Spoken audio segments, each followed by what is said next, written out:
মাদ্রাসা service কমিশনের 7th SLST primary এবং আপার প্রাইমারির Arabic মিডিয়ামের টেট পরীক্ষা হয়েছিল 2014 সালের 28শে জানুয়ারিতে এবং নবম, দশম ও একাদশ, দ্বাদশ শ্রেণীর শিক্ষক নিয়োগের বিষয়ভিত্তিক পরীক্ষা হয়েছিল 2024 সালের 3 মার্চে। পরীক্ষার পর WBMSCর 7th এসএলএসটির রেজাল্ট কবে হবে সেই নিয়ে আপনারা বারবার আমাদের কাছে জানতে চেয়েছেন। এ বিষয়ে অফিসিয়ালি কোনো আপডেট না পাওয়ায় আমরা কিন্তু সেই বিষয়টি আপনাদের সাথে শেয়ার করতে পারিনি। কিন্তু আজকে এই বিষয় নিয়ে একটি আপডেট আমাদের কাছে এসেছে, যে আপডেটটি মূলত গত শনিবার WBMSCর পক্ষ থেকে সংবাদ মাধ্যমকে দেওয়া হয়েছে। মাদ্রাসার 7th এসএলএসটির রেজাল্ট কবে প্রকাশ হবে সেই বিষয়ে মাদ্রাসা সার্ভিস কমিশন জানিয়েছে। তো সেই সংক্রান্ত বিষয়ে আপনাদেরকে এই ভিডিওতে আজকে জানাবো। এছাড়াও WBMSCর 7th এসএলএসটির সমস্ত স্তরে মোট ভ্যাকান্সি ছিল টেন্টেটিভলি যেটা 1729টি। তো এই ভ্যাকান্সি কি বাড়বে? তার কারণ মাদ্রাসার যে ভ্যাকান্সি সেটা ফাইনাল ভ্যাকান্সি যখন প্রকাশ হবে সেখানে কিন্তু বাড়তেও পারে এমন ইঙ্গিত দেওয়া হয়েছিল। তার ফলে সেই ভ্যাকান্সি কি বাড়বে? তো সেই বিষয়টা নিয়েও কিন্তু কি জানা যাচ্ছে সেটাও আপনাদের সাথে শেয়ার করব। অনুরোধ করবো আপনারা এই ভিডিওটি পুরোটা দেখবেন, কোনো অংশ স্কিপ না করে, এবং আমাদের চ্যানেলে নতুন হলে অবশ্যই চ্যানেলটি সাবস্ক্রাইব করে রাখবেন। আজ 1 ডিসেম্বর রবিবার পূবের কলম পত্রিকায় মাদ্রাসা 7th এসএলএসটির ফল প্রকাশ সংক্রান্ত একটি গুরুত্বপূর্ণ প্রতিবেদন প্রকাশিত হয়েছে। এর আগে এই পূবের কলম পত্রিকায় মাদ্রাসার 7th এসএলএসটি সংক্রান্ত যে সমস্ত প্রতিবেদনগুলো প্রকাশ পেয়েছিল আমরা দেখেছি সেগুলো কিন্তু মিলেছিল। তাই এই প্রতিবেদনটি আপনাদের সাথে শেয়ার করছি। এই প্রতিবেদন থেকে কিন্তু উল্লেখযোগ্য তথ্য পাওয়া যাচ্ছে।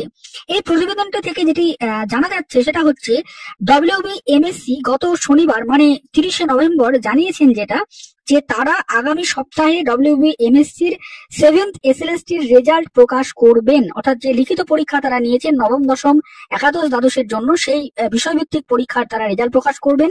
এছাড়াও প্রাইমারি বা আপার প্রাইমারির জন্য অ্যারাবিক মিডিয়ামের যে টেট তারা নিয়েছিলেন তারও তারা রেজাল্ট প্রকাশ করবেন, এমনটাই তারা কিন্তু সংবাদ মাধ্যমে জানিয়েছেন এবং সেইটা কিন্তু পূবের কলম পত্রিকায় কিন্তু রিপোর্ট আকারে প্রকাশিত হয়েছে। অর্থাৎ আগামী সপ্তাহের সোমবার মানে 2রা ডিসেম্বর থেকে শনিবার অর্থাৎ 7ই ডিসেম্বরের মধ্যে কিন্তু মাদ্রাসার রেজাল্ট প্রকাশ পাওয়ার সম্ভাবনা রয়েছে। তার কারণ মাদ্রাসা সার্ভিস কমিশনের পক্ষ থেকে জানানো হচ্ছে যে তারা আগামী সপ্তাহে রেজাল্ট প্রকাশ করবে। এবার এক্সাক্ট যে ডেট কবে রেজাল্ট প্রকাশ হবে সেইটা কিন্তু জানানো হয়নি। তো রেজাল্ট প্রকাশ হবে এবং রেজাল্ট প্রকাশ পরে ইন্টারভিউ নেওয়া হবে, তারপরে দ্রুত নিয়োগ করা হবে, এমন কিন্তু বার্তা মাদ্রাসা সার্ভিস কমিশনের পক্ষ থেকে দেওয়া হয়েছে। আশা করা যাচ্ছে 2রা ডিসেম্বর থেকে 7th ডিসেম্বরের মধ্যে রেজাল্টটা দ্রুত প্রকাশ পাবে এবং তারপরে মাদ্রাসা সার্ভিস কমিশন লিখিত পরীক্ষার পরে তারা ইন্টারভিউর বিজ্ঞপ্তি দেবে এবং ইন্টারভিউ নেওয়ার পরে তারা কিন্তু বলা যেতে পারে 2025-এর জানুয়ারির দিকেই কিন্তু তারা চাইলে রিক্রুটমেন্ট করে দিতে পারে। এবার মূল একটি যে প্রশ্ন, যে মাদ্রাসা সার্ভিস কমিশন 7th এসএলএসটির জন্য যে ভ্যাকান্সিটি ডিক্লেয়ার করেছিল টেন্টেটিভলি 1729, সেই ভ্যাকান্সিটি কি যখন তারা ইন্টারভিউ লিস্ট প্রকাশ করবে বা ইন্টারভিউর জন্য ডাকবে, যখন তারা ফাইনাল ভ্যাকান্সি প্রকাশ করবে তখন কি সেই ভ্যাকান্সিটা ইনক্রিজ হবে, মানে বাড়তে পারে?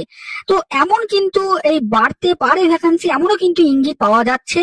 মূলত পূবের কলম পত্রিকায় যে প্রতিবেদনটি প্রকাশ পেয়েছে সেখানে প্রতিবেদনের একটি অংশ থেকে আমরা জানতে পারছি যে রাজ্যের মাদ্রাসা শিক্ষা দপ্তরের তথ্য অনুসারে আমাদের রাজ্যে এই মুহূর্তে 614টি মাদ্রাসা রয়েছে এবং সমস্ত মাদ্রাসা মিলে প্রায় 5 লক্ষেরও বেশি ছাত্রছাত্রী রয়েছে এবং এই 614টি মাদ্রাসায় শিক্ষক শিক্ষিকার মোট পদ হচ্ছেন 14,000। এর মধ্যে 10,000 শিক্ষক নিযুক্ত রয়েছেন এই মুহূর্তে। তাহলে 4,000 কিন্তু শিক্ষক পদ এই মুহূর্তে ফাঁকা রয়েছে। তো এর মধ্যে WBMSC তাদের 7th এসএলএসটির বিজ্ঞপ্তিতে মাত্র 1729টি পদের কথা তারা বলেছিল এবং সেই বিজ্ঞপ্তিতে এটাও বলা ছিল যে ফাইনাল ভ্যাকান্সি এটা নয়, ফাইনাল ভ্যাকান্সি ইন্টারভিউর সময় প্রকাশ করা হবে এবং তখন এটা ইনক্রিজও করতে পারে। তো তাহলে এই 1729টি ভ্যাকান্সি কি তাহলে বাড়বে? এখন শূন্যপদ তো দেখা যাচ্ছে 4,000 মতো। এটা কিন্তু প্রতিবেদনে প্রকাশিত তথ্য অনুযায়ী আমরা আপনাদেরকে বললাম, ধরে নিতে হবে এটা অফিসিয়াল তথ্য যেহেতু এটা প্রতিবেদনে প্রকাশ পেয়েছে। তাহলে এখানে যে পদ বা শূন্য পদ সেটা যদি 4000 হয়, তাহলে মাত্র দেওয়া হয়েছে 1729টি। তাহলে এই পদ কি বাড়বে?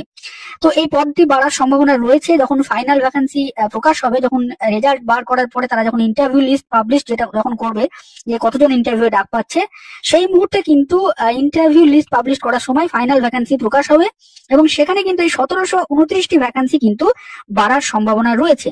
এবার কোন বিষয়ে কত বাড়বে, আপার প্রাইমারিতে কত বাড়বে, প্রাইমারিতে বা নবম দশম একাদশ দ্বাদশে, তো সেইটা বলা মুশকিল। তবে বাড়ার সম্ভাবনা কিন্তু থাকছে ইন্টারভিউ লিস্ট প্রকাশ পাওয়ার পরে, তো এমনটাই কিন্তু আভাস পাওয়া যাচ্ছে। এছাড়াও কিন্তু এই যে প্রাইমারি বা আপার প্রাইমারি যে লেভেল, সেখানে যেহেতু অ্যারাবিক মিডিয়ামে শুধুমাত্র টেট নেওয়া হয়েছে শিক্ষক নিয়োগের জন্য, বেঙ্গলি মিডিয়ামের জন্য কিন্তু নেওয়া হয়নি, তার ফলে যে 4000 ভ্যাকান্সি বেড়ে যাবে এমনটা বলা যায় না। তবে 1729 যে ভ্যাকান্সিটা ডিক্লেয়ার হয়েছে সেখান থেকে কিছু ভ্যাকান্সি বাড়ার সম্ভাবনা রয়েছে, এমনটাই কিন্তু আমরা আশা প্রকাশ করছি। এখন দেখা যাক কি হয়, মাদ্রাসা সার্ভিস কমিশনের রেজাল্ট আগে হোক।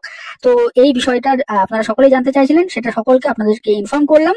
ভিডিওটি শেষ অবধি দেখার জন্য আপনাদের সকলকে জানাই অসংখ্য ধন্যবাদ।